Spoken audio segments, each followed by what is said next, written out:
Now let's see chemical properties of carbon compounds.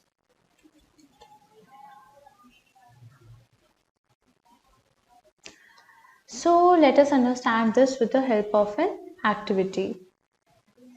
So take some carbon compounds such as naphthalene, camphor, alcohol one by one on a spatula and burn them.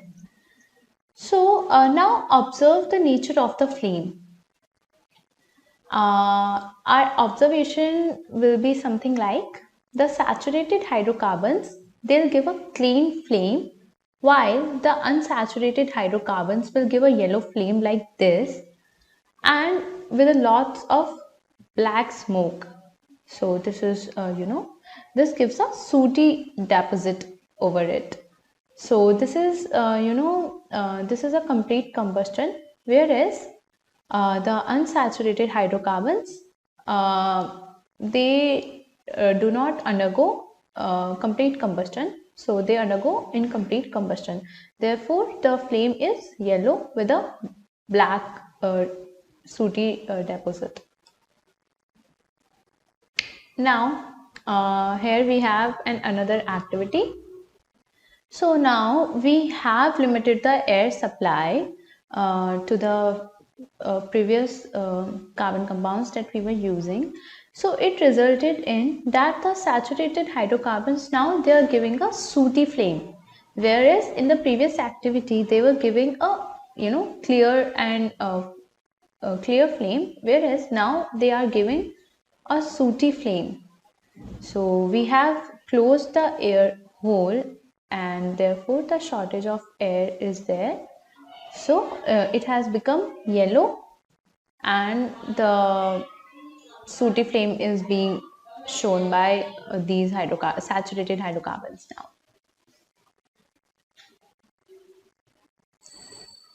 So you all must have seen, gas stoves, they have holes at the bottom of them.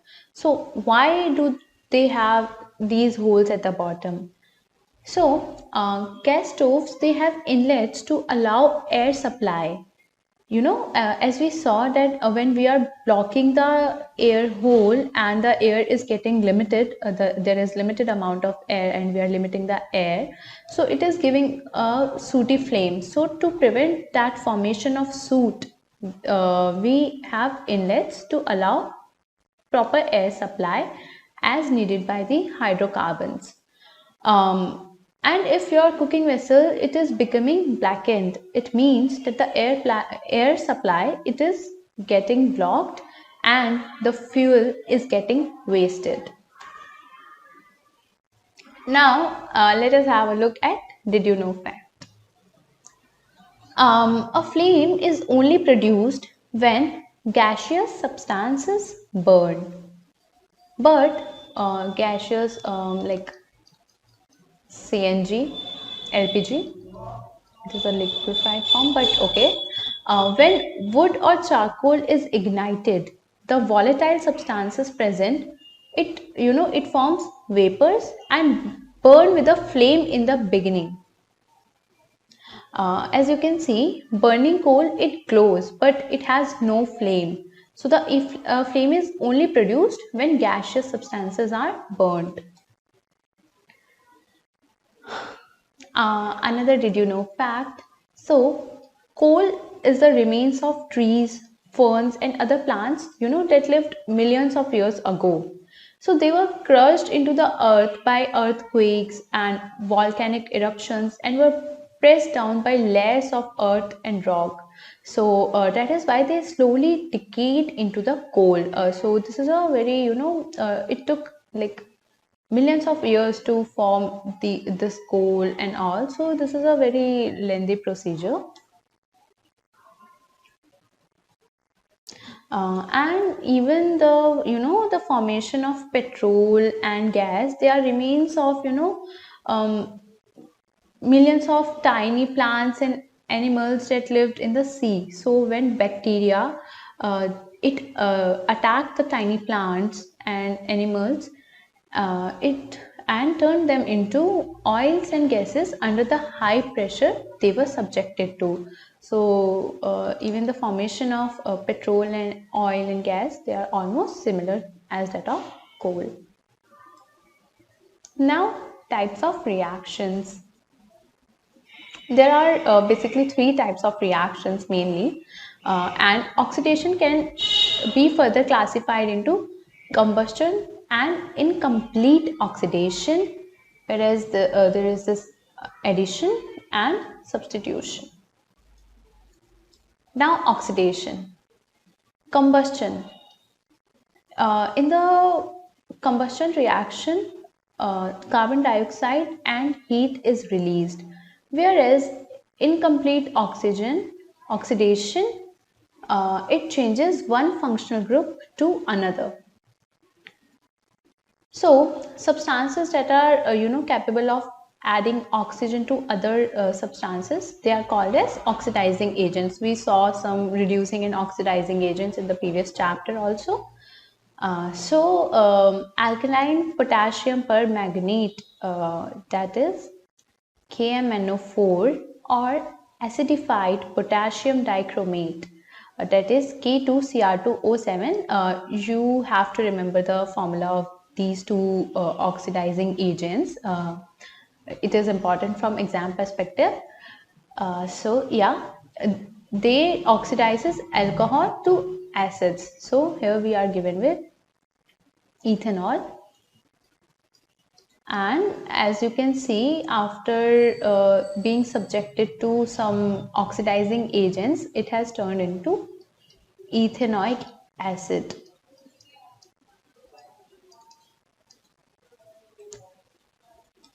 Now, addition reactions. Unsaturated hydrocarbons, they add hydrogen in the presence of nickel or palladium catalyst. What are catalysts? They are not involved in the reaction, but they speed up the reaction, they change the rate of the reaction without affecting the reaction itself. So yeah, unsaturated hydrocarbons, that is hydrocarbons having double or triple bonds, they add hydrogen, and suppose here we have this unsaturated hydrocarbon, and hydrogen is being added when this substances, it is being subjected to some catalyst, in the presence of some catalyst, nickel or palladium. So after this, it gives a saturated hydrocarbon. Addition reaction is commonly used in hydrogenation of unsaturated compounds. So what is hydrogenation? Hydrogenation is nothing but a process in which a liquid unsaturated fat, it is turned into a solid fat by adding hydrogen to it. Vegetable oils, they have unsaturated carbon chains, while animal fats such as butter, they have saturated fatty acids which are unhealthy to consume. So oil containing unsaturated fatty acids should be used for cooking. That is why it is suggested to use vegetable oil for the cooking purpose. Now, substitution reaction. As the name suggests, one type of atom or groups of atoms are replaced by another type of atom or groups of atoms. Saturated hydrocarbons, as I told you earlier, they are fairly unreactive and are inert in the presence of most reagents. However, in the presence of sunlight, chlorine is added to hydrocarbons in a very fast reaction. So that is why they are kept tightly in a bottle. So we are given with methane, and this is chlorine, and it is in the presence of sunlight, it adds very fastly, it's a very fast reaction, and chlorine is now being added to this, and some HCl is released. So as you can see, H is being replaced by Cl, atom. So this is how substitution works.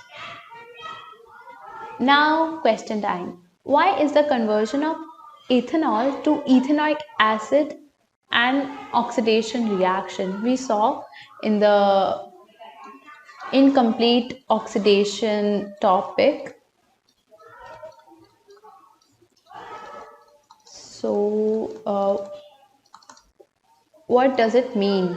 We saw that it changes one functional group to another one. So ethanol is nothing but CH3 CH2OH, and when it is subjected to some oxidizing agent, whether it is acidified K2Cr2O7 or potassium permanganate KMnO4. So in the presence of these oxidizing agents, it forms ethanoic acid. So as oxygen is being added, you can clearly see from the molecular formula, oxygen is being added and the functional group is getting changed from alcohol to oic acid, so carboxylic acid. So yeah, that is why it is an oxidation reaction. Now, a mixture of oxygen and ethine is burnt for welding. Can you tell why a mixture of ethine and air is not used? So we saw that ethine, it is an unsaturated hydrocarbon. So when ethine is burned in air, it is burnt in air, in the air, incomplete burning takes place, incomplete combustion take place for unsaturated hydrocarbons, and it will produce sooty flame, due to the limited supply.